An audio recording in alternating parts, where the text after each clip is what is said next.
안녕하십니까. 애동학닷컴 운영자 강쌤입니다. 자, 이번 시간에는 송풍기에 대해서 알아보겠습니다. 일단 한번 읽어보면 공기를 유동시키는 기계장치를 송풍기라 하며, 그렇죠, 기체, 공기를 이송시키면은 송풍기라고 하고요. 예를 들어서 액체, 물을 이송시키면 뭐였어? 펌프라고 했었습니다. 자, 그래서 여기서는 공기를 유동시키는 기계장치를 송풍기라 하며, 그리고 그 다음 줄 쭉 꺼주세요. 압입 송풍기는 풍압이 낮고 송풍량이 큰 것이 필요하고, 흡입 송풍기는 부식이나 마모에 강하고 또한 열에 견디는 구조여야 한다라고 되어 있습니다. 자, 그래서 압입 송풍기는 왜 그래요? 압입식이 뭐야? 연소실 전에 설치해서 불어 넣어주는 방식으로, 연소실 내부는 정압 상태, 즉 압력이 높은 상태이기 때문에 압력 손실이 크다라고 했죠. 그래서 이런 압력 손실을 좀 줄여주기 위해서 아무래도 풍압이 낮고 압력이 낮은 걸 써라 라는 거고요. 그리고 송풍량이 큰 것을 필요로 한다. 왜 그래? 통풍력이 좋아야 되니까. 자, 그리고 흡입 송풍기는 부식이나 마모에 강하고 열에 견디는 구조여야 된다. 즉 연소실 내부에, 연도 내부에 설치를 하기 때문에 부식이나 마모에 강하고 또한 열에 잘 견디는 구조로 설치를 해줘야 된다라는 거겠죠. 자, 이제 교재로 돌아가서 그 밑에 보시면 1. 원심식 송풍기 나오고요. 그리고 넘어가 보시면 2. 충류식 송풍기 이렇게 나옵니다. 자, 이게 무슨 뜻이냐면은 이 송풍기라는 거는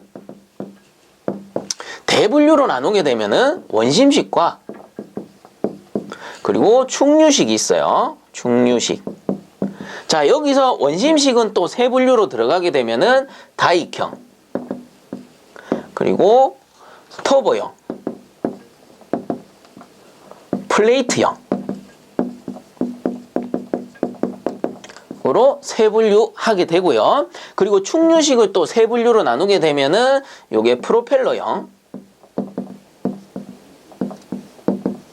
그리고 뒤쪽에 보시면 디스크형이라고 나오네요. 디스크형. 요렇게 세 분류로 나누게 된다라는 겁니다. 종류가 세 개라서가 아니고 더 잘게 나누면이에요. 그래서 세 분류로 나누게 되면 이 원심식은 다익, 터보, 플레이트로 나누게 되고, 충류식 같은 경우에는 프로펠러, 디스크형으로 나눌 수 있다라는 겁니다. 자, 그렇다면 뭐가 원심식이고 뭐가 충류식이냐? 자, 원심식 같은 경우는 임펠러가 요렇게 달려가지고 임펠러가 회전하게 됩니다. 회전하면 어떻게 돼? 원심력이 발생하죠. 자, 그래서 원심력에 의해서 흡입하고 토출하는 형식이 되는 거고, 그 충류식 같은 경우에는 프로펠러라고 치면 이렇게 달려서 축이 연결되고 프로펠러가 회전하게 됩니다. 자, 그러면 프로펠러가 회전하면서 이 기체가 어떻게 돼? 축 방향으로 이렇게 이송되기 때문에 충류식이라고 부른다라는 겁니다. 자, 그렇다면 이제 각각의 세 분류를 조금 디테일하게 한번 살펴보자고요. 자, 먼저 원심식 송풍기부터 볼 텐데요. 원심식 송풍기는 이렇게 세 가지, 다익, 터보, 플레이트형이 있다라고 했었습니다. 자, 이 원심식 송풍기를 구분하는 방법은 날개깃의 각도입니다. 자, 그래서 이게 무슨 말이냐면은 다익형부터 보게 되면, 다익형은 임펠러가 이렇게 존재하면요, 이 임펠러의 회전 방향이 이쪽 방향이다, 우측이다 라고 칩시다. 시계 방향인 거죠. 자, 그렇다면 이 다익형의 날개깃의 각도는 회전 방향 쪽으로 굽어 있어요. 이런 식으로 회전 방향 쪽으로.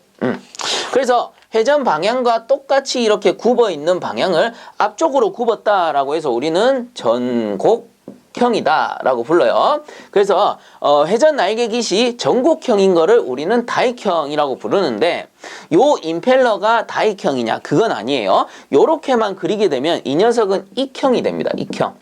엄밀히 따지면 익형이다. 요 송풍기는 익형 송풍기다 라고 부르는 겁니다. 전곡형인 경우. 자, 그렇다면 어떤 거를 다익형이라고 부릅니까? 다익형은요, 임펠러가 이렇게 있으면 내부에 공간이 하나 더 있어요. 요렇게 만들어서 요 날개깃을 무수히 많이 설치합니다. 날개깃을 무수히 많이 설치하게 돼요. 그리고 회전 방향은 똑같아요. 회전 방향은 똑같고 마찬가지 날개깃의 방향은 어때요?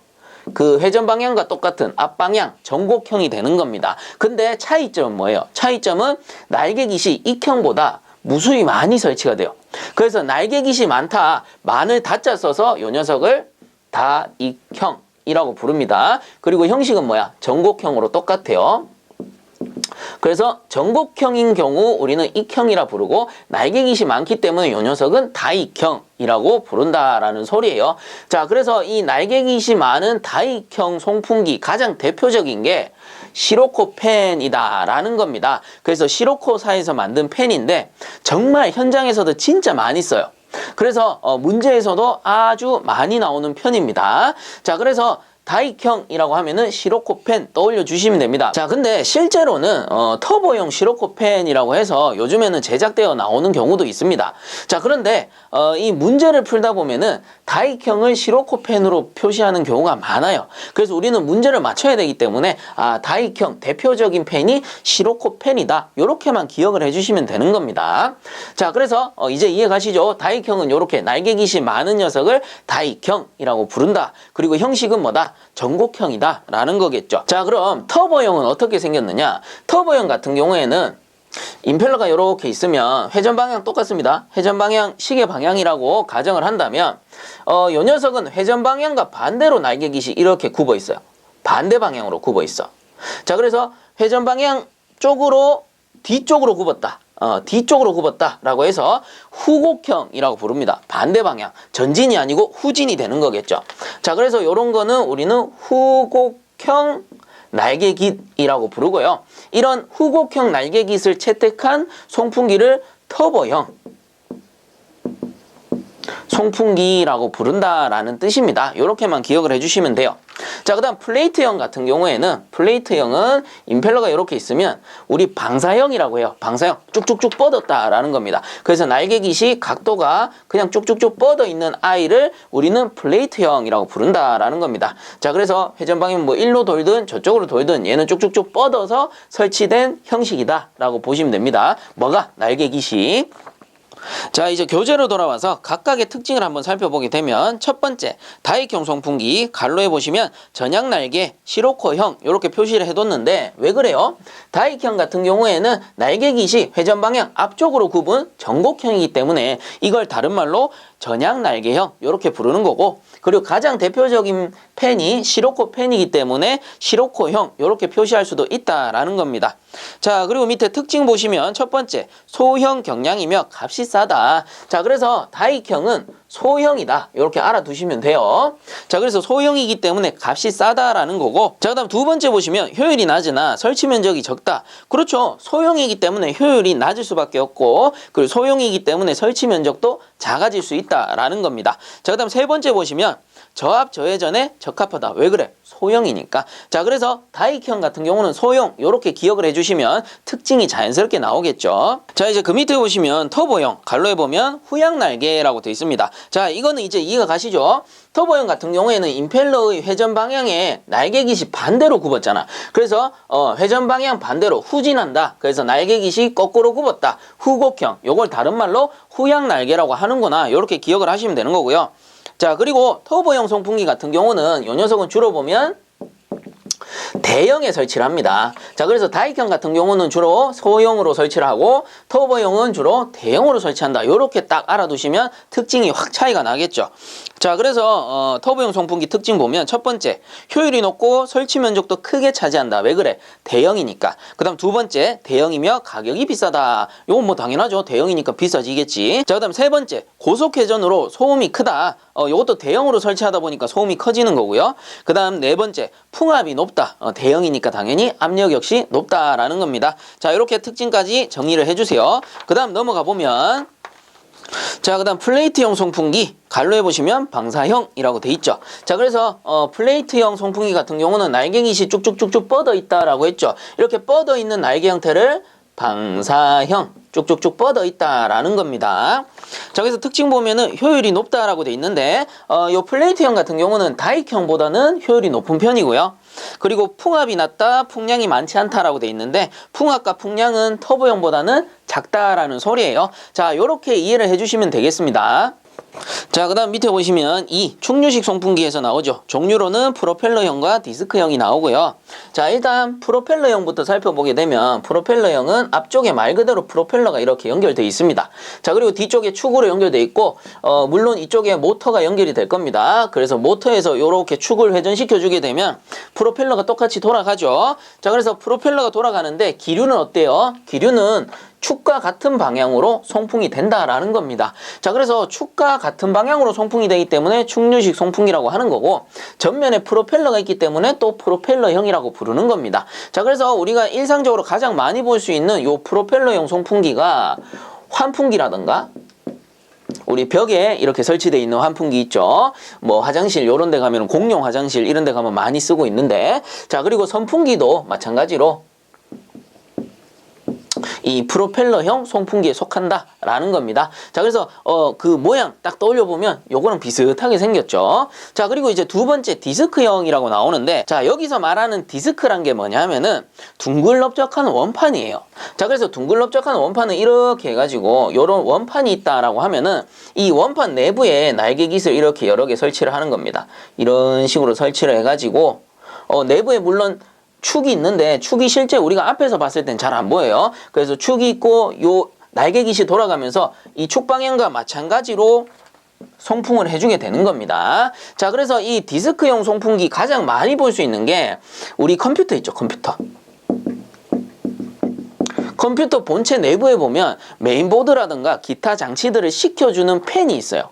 그 팬이 형식이 뭐냐면은 디스크형 송풍기 형식인 겁니다. 자, 그래서 알고 보면 보이는데 모를 때는 뭔지 좀 어렵죠. 자, 그래서 이런 것들이 있다라는 거예요. 가장 중요한 건 뭐야? 축 방향대로 송풍을 시킨다. 자, 그래서 축 방향대로 기류를 송풍시키기 때문에 축류식 송풍기다. 이렇게 꼭 기억을 해주셔야 되는 겁니다. 자, 이제 그 밑에 보시면 송풍기의 동력 계산에서 나오죠. 자, 그래서 여기 앞에 제가 적어 놓은 걸 보면 펌프 동력, 송풍기 동력 두 가지 적어 뒀습니다. 왜 그러냐? 펌프 같은 경우도 원심력에 의해서 물을 빨아 올리는 형태고요. 그 송풍기 같은 경우도 우리 원심식 송풍기 생각하세요. 원심력에 의해서 기체를 수송하는 장치입니다. 그래서 두 가지의 동작 원리가 똑같아요. 그 말은 무슨 말이야? 두 가지의 동력 계산 공식도 거의 유사하겠구나, 이렇게 보실 수가 있겠죠. 자, 그래서 여러분들 송풍기 동력만 정리하지 마시고요. 이번 시간에 두 개를 한 번에 정리하세요. 두 개를 한 번에 정리하면 정말 확실하게 개념이 잡혀버립니다. 그리고 문제 풀 때도 헷갈리지도 않고. 자, 그래서 하나씩 일단 볼 텐데, 이 펌프 동력 구하는 공식 같은 경우는 일단은 킬로와트라고 가정을 합시다. 킬로와트 단위로 구하게 되면 102 곱하기 60 곱하기 2타 분의 R, Q, H로 구하게 되고요. 그리고 송풍기 동력은 마찬가지 킬로와트라고 쳤을 때 102 곱하기 60 곱하기 2타 분의 Q, H로 구하게 됩니다. 자, 그래서 여러분들 차이 아시겠어요? 차이 뭐야? 위에 R이 있냐 없냐? 그쵸? R이 있냐 없냐 이 차이밖에 없어. 그렇기 때문에 어때? 공식 자체가 거의 똑같아요. 자, 그래서 같이 보는 건데, 일단 왜 차이가 나느냐 하면은 펌프 같은 경우에는 뭐를 수송합니까? 액체를 수송하죠. 액체. 자, 그래서 액이라는 거는 물이겠죠. 물을 수송하기 때문에 이 물의 무게라는 게 있습니다. 킬로그램. 킬로그램 단위를 쓰게 되죠. 그리고 송풍기 같은 경우는 뭐예요? 요거는 기체를 수송하잖아. 그 대표적으로 공기, 그리고 혹은 뭐 연소가스, 배기가스 이런 것들이 있겠죠. 자, 그래서 기체라는 거는 무게가 없단 말이야. 무게가 없기 때문에 얘는 최적의 단위, 미터 3승의 단위를 쓰게 됩니다. 자, 그래서 펌프 동력 위에 있는 R이 요게 뭐냐면은 물의 비중량 이 돼요. 자, 그래서 펌프의 동력은 액체를 쓰기 때문에, 물을 쓰기 때문에 물의 비중량을 곱해줘야 되는구나. 물의 무게가 되는 거야. 자, 그래서 물의 비중량의 단위가 킬로그램 퍼 미터의 3승이 되고요. 그리고 요 Q라는 거는 유량이라고 합니다. 유량. 그래서 유량의 단위는 미터 3승 퍼, 요 공식에서는 민으로 나와요. 자, 그리고 H라는 거는 수도압입니다. 수도압. 압력이야, 압력. 근데 수도압이라는 게 뭐야? 물을 몇 미터 올릴 수 있는 높이냐? 그래서 단위는 미터를 쓰게 됩니다. 물을 10미터 올릴 수 있냐, 20미터 올릴 수 있냐? 요런 게 수도압이란 말이에요. 그래서 미터 단위가 되는 겁니다. 자, 그리고 밑에는 효율이야, 효율.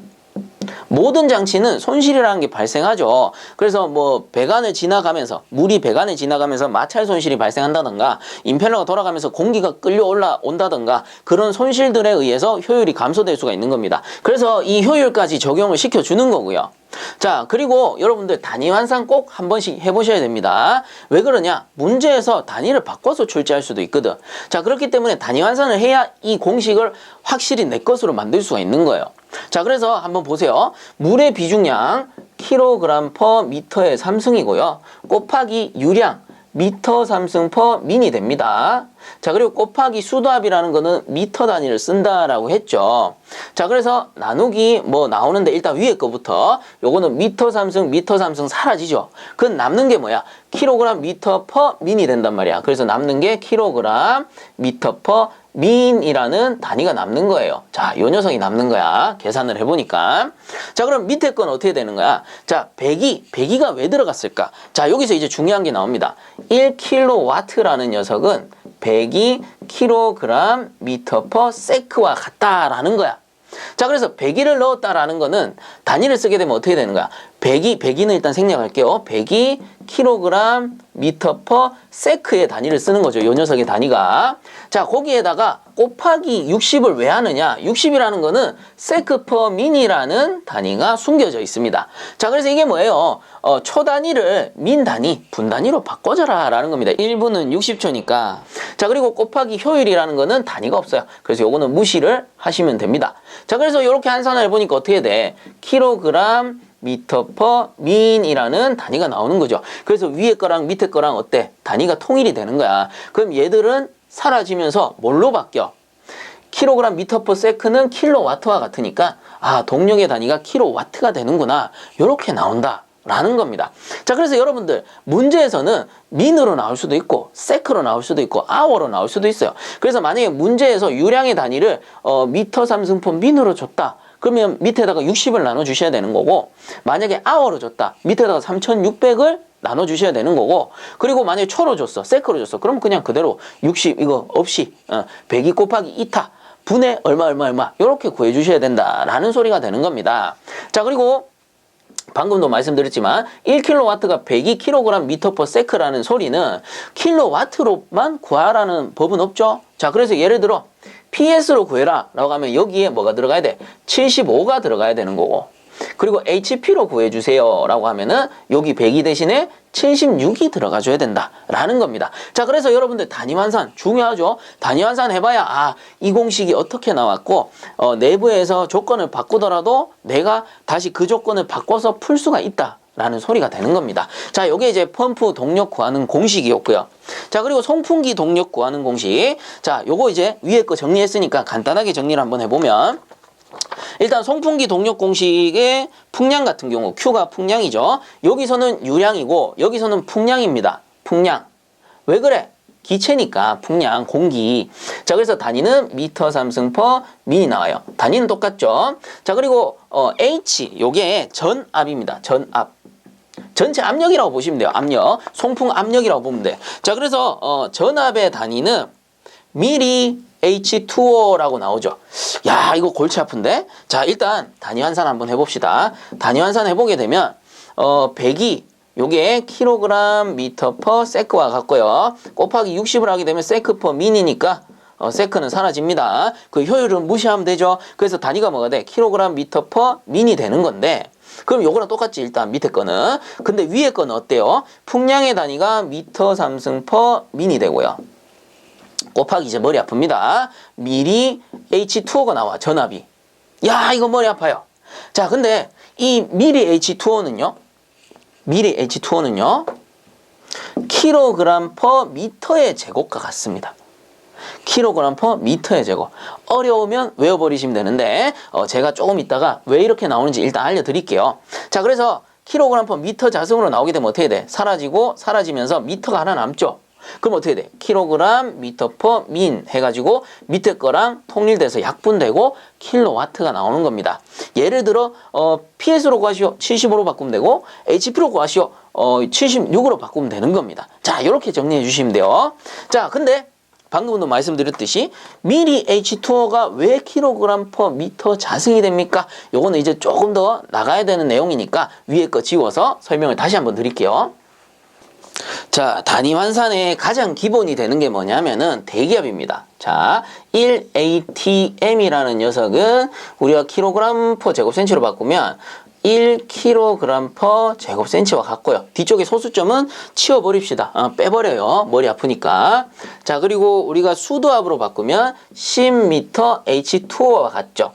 자, 그래서 앞에 말씀드렸듯이 미리 H2O 그래서 미리 H2O가 왜 킬로그램 퍼 미터 자승과 같으냐.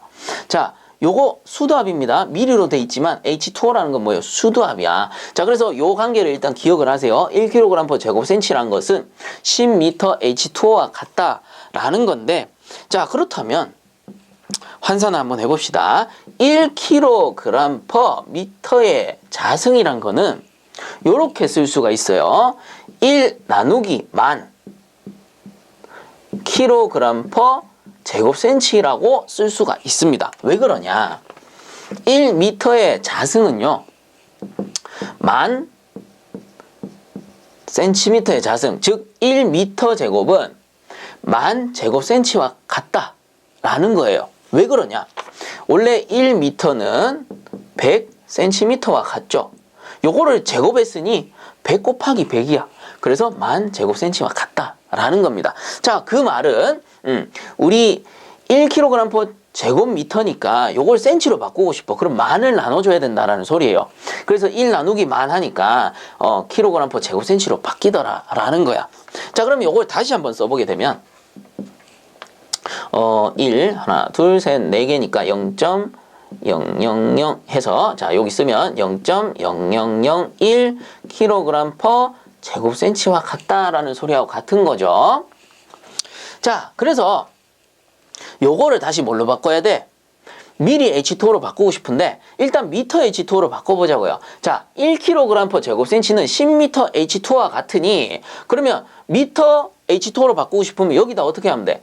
곱하기 10을 해주면 된다라는 소리야. 그럼 곱하기 10 하면 어떻게 돼? 0 하나 사라지죠. 그래서 0.001 미터 H2O로 바뀐다라는 소리입니다. 자, 그럼 이제 여기서 중요한 건 뭐야? 이 미터를 뭘로 바꿔야 돼요? 미리로 바꾸기만 하면 돼. 자, 그러면 1미터라는 거는 1000미리와 같거든요? 그럼 어떻게 합니까? 곱하기 1000을 하면 되지. 네, 끝이에요. 자, 그래서 하나, 둘, 셋 곱했으니까 결과값은 어떻게 됩니까? 1ml H2O가 나온다 라는 겁니다. 자, 그래서 우리가 찾고자 하는 게 드디어 유도가 됐어요. 1ml H2O와 1kg per 제곱미터가 같다라는 소리입니다. 자, 그래서 전압을 미리 H2O로 준다라는 소리는 이게 결국 단위가 뭐가 된다? kg per 제곱미터가 된다라는 소리입니다. 자, 그래서 풍량과 요거 두 개 곱해보니 결과값은 뭐가 나오더라? kg 미터 per, 여기서는 민이니까 민이 나오더라 라는 겁니다. 자, 그래서 결과값 킬로와트로 구할 수가 있다 라는 거예요. 자, 이렇게 여러분들 한 번만 정리하시고 가장 중요한 건 뭡니까?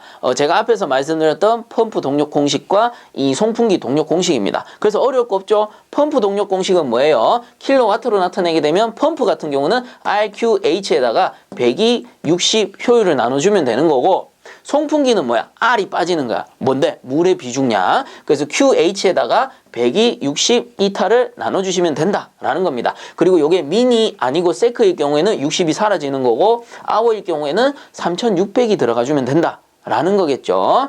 자, 요 정도 정리하도록 하겠습니다. 자, 그 다음 밑에 보시면 댐퍼라고 해서 나옵니다. 자, 요 댐퍼가 뭐냐 하면은 우리가 송풍기가 있다라고 쳤을 때 송풍기라는 거는 이 임펠러가 회전하면서 원심력이 발생하고 이 원심력에 의해서 공기를 흡입, 토출시키는 장치입니다. 요게 송풍기예요. 그리고 송풍기라는 녀석은 덕트랑 연결이 됩니다. 덕트. 자, 그래서 요거를 조금 더 쉽게 설명하면은 우리 펌프라는 게 있어요. 펌프는 다들 아시리라 생각됩니다. 펌프가 있고 펌프랑 뭐랑 연결돼 있어?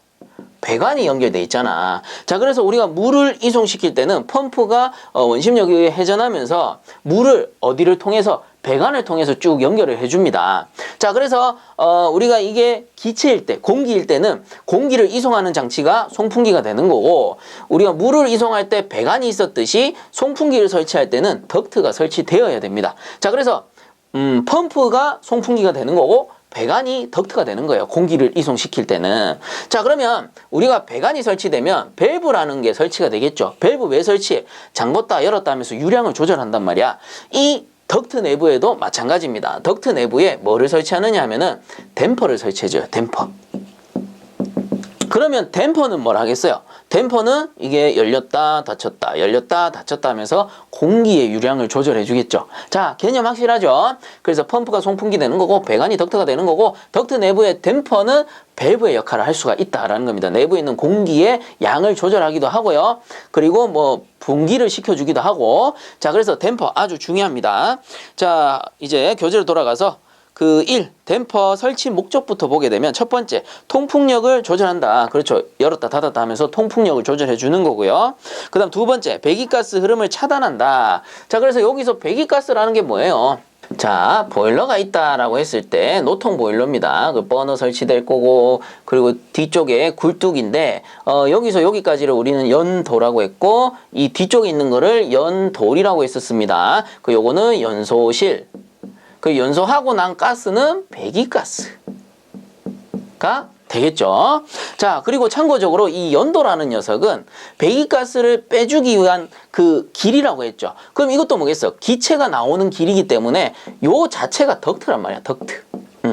그래서 이 덕트 내부에 댐퍼를 설치해가지고 차단하거나 열어줄 수가 있겠죠. 그 말이 뭐야? 배기가스 흐름을 차단시킬 수도 있다라는 소리가 되는 겁니다. 자, 그 다음 세 번째 보시면 주연도와 부연도를 전환시킬 수 있다라고 해서 나오죠.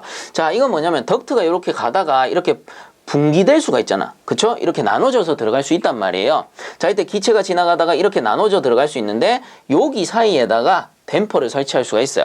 요 댐퍼를 스플릿 댐퍼라고 하는데 이렇게 설치해서 열어주면은 분기되는 거고 닫아주면은 그냥 일정하게 지나가는 거고 요런 댐퍼를 이용해서 주연도와 부연도를 전환시켜 줄 수 있다라는 겁니다. 자, 그리고 밑에 이 형식에 따른 분류에서 회전식과 승강식 해서 나오는데 회전식은 뭐예요? 얘가 이렇게 돌아가면서 열고 닫는 거야. 승강식은 뭐냐면 요게 올라갔다 내려갔다 올라갔다 내려갔다 하면서 열고 닫는 겁니다. 자, 그래서 이것만 봅시다. 회전식. 댐퍼판의 중앙 또는 한쪽으로 회전축을 설치하여 개폐도에 의해 통풍력을 조절한다. 그래서 회전이 된다라는 겁니다. 댐퍼가. 그 다음 승강식. 댐퍼판의 승강에 의하여 개폐도를 조절한다. 대형 보일러용이라고 나오네요. 그래서 밑에 그림이 잘 나오니까 참고해서 보시면 될 것 같고요. 자, 그 다음 넘어가 보시면 자, 그 다음 3. 형상에 따른 분류 해서 나오죠. 형상이란 게 뭐예요? 어떻게 생겼느냐, 모양을 얘기하는 겁니다. 그래서 모양에 따라서 세 가지 분류가 나오는데 버터플라이형, 다익형, 스플릿형 이렇게 나오는 거죠. 자, 그래서 첫 번째 버터플라이형 같은 경우는 덕트가 이렇게 있을 때 내부에 댐퍼의 축이 이렇게 있고요. 양쪽에 날개가 이렇게 연결된 형식입니다. 그래서 날개가 양쪽에 있고 이게 생긴 게 꼭 뭐 같아? 나비처럼 생겼죠. 그래서 이름이 버터플라이 형 댐퍼라고 부른다라는 겁니다. 자, 그 다음에 다익형인데 다익형은 또 세분화해 보니까 평형 익형과 대형 익형 이렇게 두 가지가 나오죠. 자, 그래서 다익이란 말이 붙은 뭐야? 뭔가가 여러 개 있다. 많을 다짜 썼기 때문에. 자, 그래서 일단 평형 익형은 덕트가 이렇게 있다면 댐퍼의 축이 이런 식으로 연결됩니다. 그래서 날개깃이 1개, 2개, 3개 뭐 이렇게 연결이 될 텐데 물론 가운데 축은 이렇게 같이 연결이 되어 있습니다.